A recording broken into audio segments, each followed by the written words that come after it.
Well, howdy y'all, it's me again. Now, I hope to get back to talking about the economy real soon, but I wanted to say one more thing about them Democratic presidential candidates.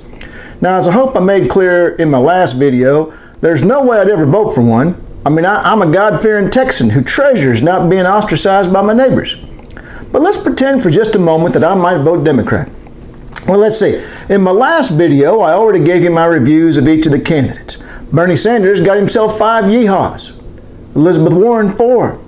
Kamala Harris, 3.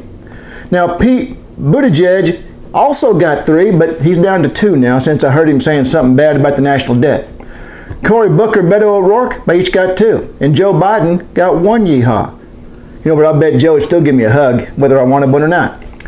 So there's my ranking. Now, what the hell am I on about now? Well, I've been hearing a lot from these liberal socialist types that even if my ranking is accurate, those that I have at the top couldn't win anyway. We should therefore vote for one of the less competent candidates on the assumption that they have a better chance of beating President Trump.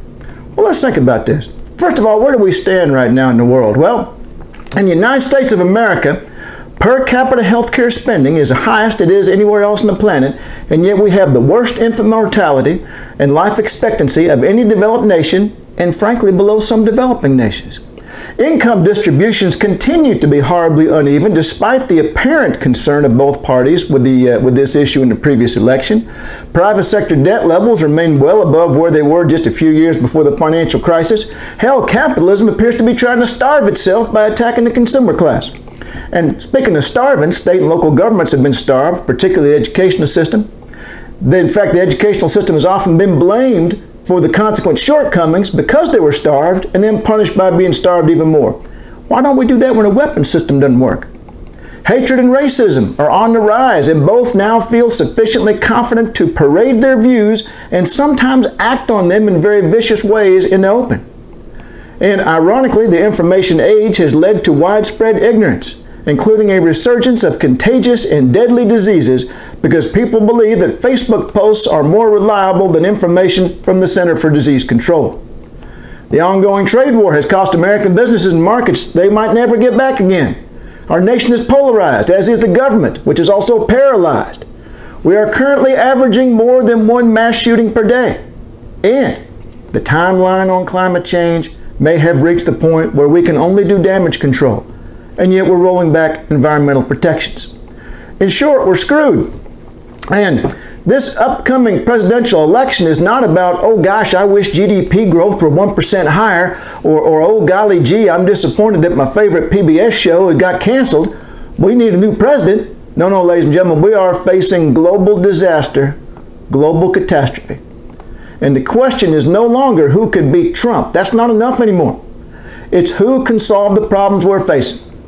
Look at here, it's like this. Let's say little Susie gets bit by a rattler, and the poison is spreading quickly. And if we can't get her to old Doc Hibbert in Dodge City, she ain't gonna make it.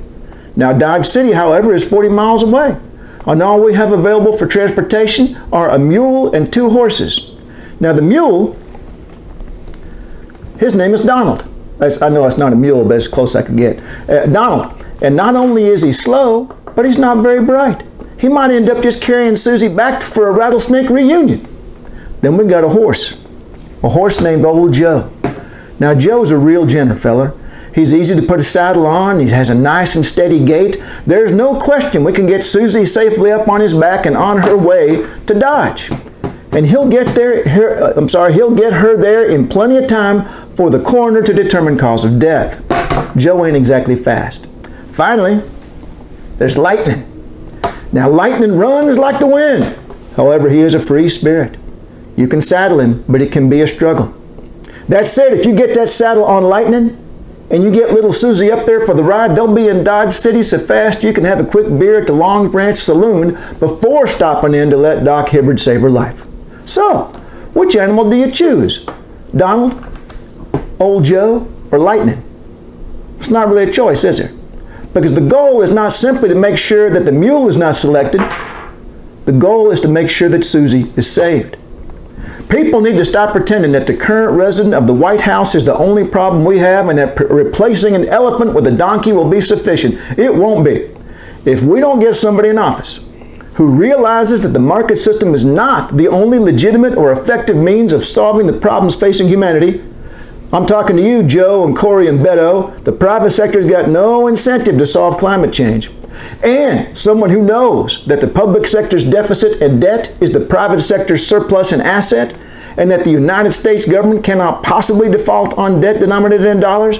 Hey, Pete Buttigieg, no, it's not, quote, a problem that has to be taken seriously. Then we're screwed. And I don't know of a single Democratic candidate other than Sanders whose economic advisor clearly understands all this and who can therefore harness our productive capacity in a manner that will take on these issues. I wish I did. I wish I had 20 choices that made me feel safe and that I was only picking and choosing on the basis of whether or not they look good on TV or supported my pet program. But I don't see that choice. Sanders is head and shoulders above the rest, followed by Warren. I want to like Warren more, but her economic advisors regularly publish in those same academic journals that brought us wonderful things like the repeal of Glass-Steagall and welfare reform, both of which occurred during a Democratic presidency, I might add. So let me say it one more time so I can move on to economic issues again. The question at hand is not who can beat Donald Trump. There are plenty of incompetents who can do just that. The question is who can address the deep-seated and potentially catastrophic problems facing us today. That has to be number one. We are about out of time. Hell, we may already be out of time. Who knows? Thank you.